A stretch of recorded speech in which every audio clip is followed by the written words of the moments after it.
mois d'avril, la société Sovelmash s'occupait parallèlement de plusieurs tâches importantes. Terminer le bureau technologique d'études et d'ingénierie, obtenir une conclusion sur l'achèvement de la construction et se préparer au lancement de la production sur les capacités du BTUI. Au rez-de-chaussée du bâtiment administratif, la finition est arrivée à sa phase finale. Il s'agit de la pose du carrelage et de l'aménagement des sanitaires. Des plaques métalliques nominatives des employés du BTUI ont été apposées sur les portes des bureaux de la société Sovelmash. Au premier étage de ce même bâtiment, la décoration intérieure et l'installation de la ventilation et de l'éclairage étaient en cours. Au deuxième étage de la partie de production, la chape d'égalisation sèche du sol a été effectuée, le carrelage a été posé dans certaines pièces et des radiateurs pour le chauffage ont été installés. Dans l'entresol du premier étage, le carrelage et du linoléum ont été posés, des structures de clôture ont été installées et les ouvriers se sont occupés de l'installation des systèmes de ventilation et de climatisation. Les générateurs d'azote et l'éclairage ont été installés dans l'atelier de production. En avril également, des représentants de l'inspection d'État ont vérifié l'état de la préparation de l'équipement électrique pour connecter le bâtiment du BTUI au système d'alimentation électrique permanent. Un rapport a été établi avec des observations qui devront être rectifiées dans les plus brefs délais. L'installation du système de refroidissement du bâtiment s'est poursuivie.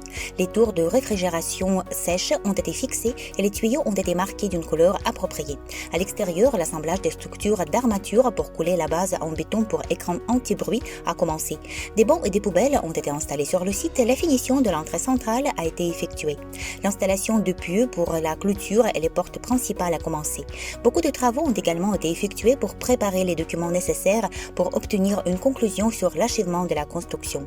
Des produits développés par les ingénieurs de Sovelmash ont été fabriqués en utilisant l'équipement du BTUI, des stators pour hélices de drone, des produits semi-finis pour moteurs refroidis par eau, des pièces pour le cadre d'un drone.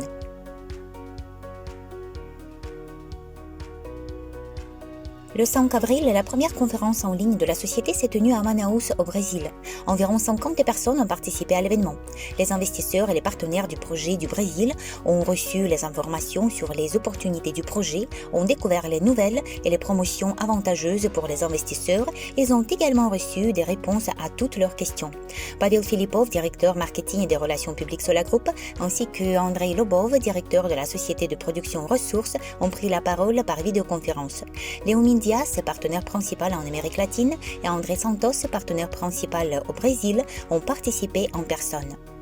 Le 22 avril, un webinaire en direct a été tenu avec la participation de Sergei Semenov, directeur général de Sola Group, Pavel Filipov et Sergei Shevchenko, responsable du réseau de partenariat Sola Group. Les orateurs ont résumé les résultats intermédiaires du financement du projet, ont parlé de l'actionnariat et ont répondu aux questions pertinentes. La fonctionnalité de préparation à l'actionnariat a été mise en service dans le back-office Sola Group, ce qui permettra de former un registre des futurs actionnaires. C'est une étape très importante de la mise en œuvre du projet des moteurs de Yunov. La fonctionnalité est maintenant disponible pour les investisseurs du Club 100, ensuite les membres du Club 1000 y auront accès, puis les investisseurs de Russie et ensuite seulement tous les autres.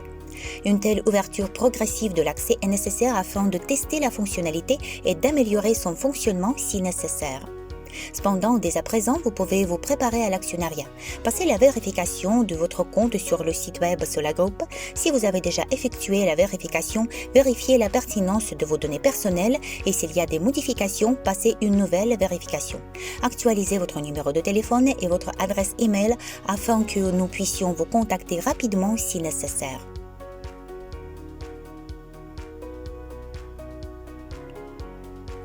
En avril, les capacités des moteurs électriques à bobinage combiné ont été testées sur plusieurs véhicules. Igor Korkov, ingénieur et propriétaire d'une voiture électrique Lada Elada, a rebobiné le moteur d'usine en utilisant la technologie Slavenka et a remplacé le contrôleur, la batterie et quelques autres pièces de sa voiture. Après la modernisation, la distance parcourue a doublé en raison de l'économie d'énergie du moteur et il est ainsi possible de se déplacer sans allumer le système de refroidissement avec une accélération rapide et une excellente descente de la montagne. La voiture à essence Oka a été transformée en une voiture électrique grâce au moteur à bobinage combiné DA100 SL fabriqué par ASPP Weihai. Le propriétaire de la voiture, Nicolas Lopatin, qui l'utilise pour ses déplacements quotidiens, est très satisfait de la modification. Au cas parcourt facilement 60 km sans recharger la batterie et la charge en elle-même prend 3 heures. Les tests d'un karting électrique créé par la société de production Ressources avec un moteur de type 7K ont été effectués sur une piste professionnelle ouverte. Ces tests ont montré qu'il est nécessaire d'améliorer le refroidissement du moteur, d'affiner l'accélérateur et d'autres détails. Cette élimination minutieuse des inconvénients est nécessaire pour que le karting électrique puisse surpasser ses analogues à essence. Cependant, le véhicule électrique n'est que l'un de nombreux domaines d'application de la technologie 7K. À noter qu'il s'agit de l'utilisation de moteurs fabriqués par la société ASPP Wekhai Technologies de Viktor Arestov sous licence de la société ASPP de Dmitry Doyunov en Russie. La société d'ingénierie Sovelmash développe des moteurs électriques particulièrement efficaces pour une variété de domaines. Grâce à l'investissement dans le projet, vous devenez copropriétaire d'une entreprise unique en son genre.